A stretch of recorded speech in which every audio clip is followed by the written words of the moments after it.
Right, next step is 41.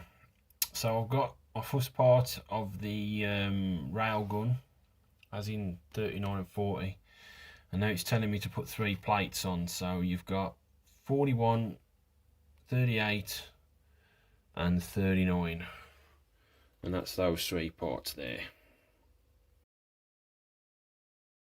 Right, so I've mounted those 3 pieces on this section of the railgun now. So this one is 41.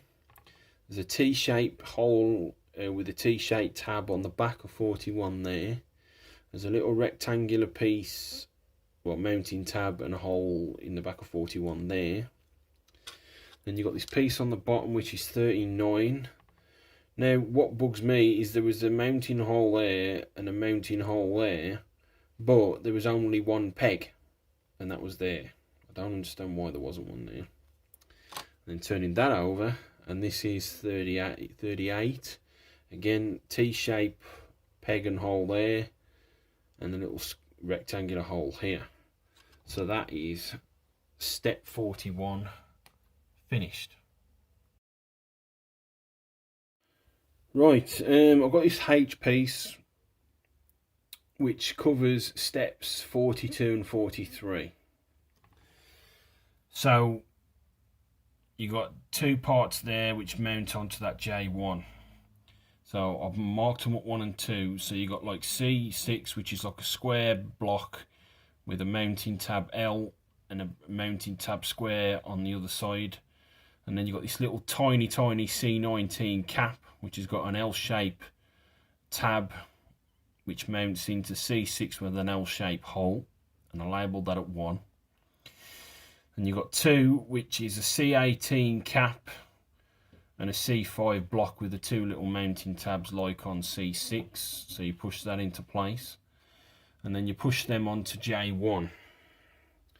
So there's 1 and that one's 2.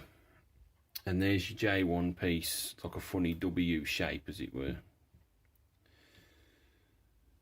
So that's the back of that.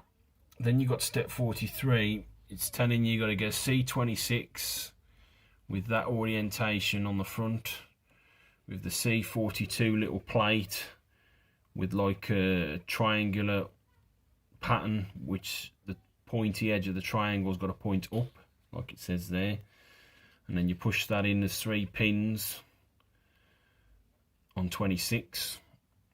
And then you've got a C25 with C43 with those triangular pieces pointing upwards, and those go on the back of J5 with the 42 step, which is that one. And those are those 2 long pieces there. You've got like the triangular bit pointing upwards, and that's step 42 and step 43 done to complete page 15. Right, going on to page 16, I've done a lot of work. So the H shape part from step 43 and step 42, you've got to put a few bits on it. So you've got J2, and then you've got 2 caps, which is I1 and I2. So there's J2 and there's I1 and I2. So that's completed that H piece. So that's now ready to be mounted onto the railgun with an extra part, which is B15. So there's B15. So that and that will be going onto the rail. Going on to step 45, you've got to make like these funny shape pieces. It's like a S bend as it were. So you got like J10, C28, C31 and I3. So that makes one of those.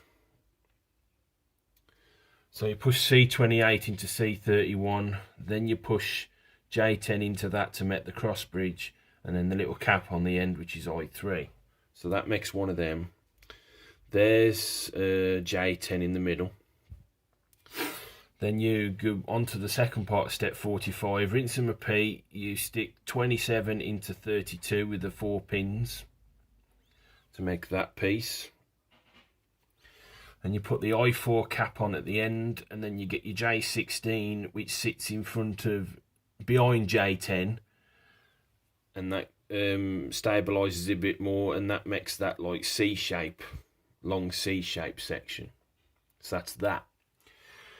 And then you've got to mount that onto the back of the railgun after I've done that bit there. And then you've got step 47, which you've got to make like another coupling with a ball joint. So you've got I22 onto I25. But first you've got to put this little J20 piece on the top there. And you've got to be careful you don't snap it. And then you push that together. And then you put your H12 and your H13 on, which are like side plates, which is that piece there. So that's all that complete. Then you've got to go on to step 48. It's telling you to do C35 and mount C23 and C7 plates in. So that's that. There's the plate. And then there's a little tiny plate at the back, which is C23, which is that just in front of my thumb. Quite difficult to get that in, actually. Very fiddly indeed. Then you've got the second part of step 48, which is C34 to C33. Now that L1 there is a clear part, but I've had to put that in because I can't continue without it. So that is that section there. You can probably just about make out the clear part. So that's that section there. Then you've got this piece here at the back, which is C14 and C17, and you plug that in at the back to make a longer version of that. And that's where it plugs in at the back there. Then I haven't done the C36 and C37 yet. But going on to step 49, which is the opposite ball joint assembly to step 47. So you get, what was it, I21 and I24, push those together, and then you got the M1 and M3, which makes like a swivel coupling. So you put that on. And that's that there. Now it tells you to put J21 on the back of there, but you've got to be careful of a snap, because that could snap because it's quite flimsy. So you push that into the back of there, and then that goes into the hole of the M3 and M1 piece. So that there, that's the M3 and M1 just in front of my finger and thumb, and that plugs into there. So now all that's done, for these bits here, I've got to put all that together onto the railgun. Right, so after that rather lengthy explanation of all these parts from step 44 to step 49, I've now put all these onto the railgun. So the first thing I did was the second part of step 44, putting the completed H-shape assembly and the B15 into place. So you put the H-shape assembly on first, then the B15. So the H-shape assembly, there's two brackets, these two brackets here, the J brackets, J1 and J2 I believe it was. They had a little notch that connects into there and connects into the back of there. Quite difficult to get it in. I had to get that one in first because there's like a little groove it had to line up to. Once I got it in there, then I had to get my tweezers and push this one back slightly so it would go into the groove on this side. So that's that section there. Then I had to do the step 46 assembly from the step 45 completed. That was just simply pushing it onto the back of the two tabs on the back of the H assembly to go into there. And then there was a little hole that goes onto the back of I15, which you put in first, and you just push those on into place. So that's the I15 piece there, those two little tubes. So those go through the back of, what was it, J16. And then you just push those onto the back of the H shape from step 44. Then you've got this section here with the C35. You just push that on. There's 4 pinholes on the side of the railgun. Where was that? That's that piece there. So you just push that on, and then on this side, on the underneath, you've got that completed C14, C17. You just push that into place, and then that hangs off the back there. Just turning this over, so that hangs off the back there, as you can see, that little piece there. And then you've got the step 47 ball joint assembly that just plugs into the hole from that polycap H, I believe it was. And I've just rested that inside there. I haven't pushed it in yet because obviously I've got to paint that before I put it into the side of the railgun fully to hear that click. But that's where I'm sitting at the moment with the railgun. Right, now I've done all that from step 44 to step 49, it starts time to start step 50.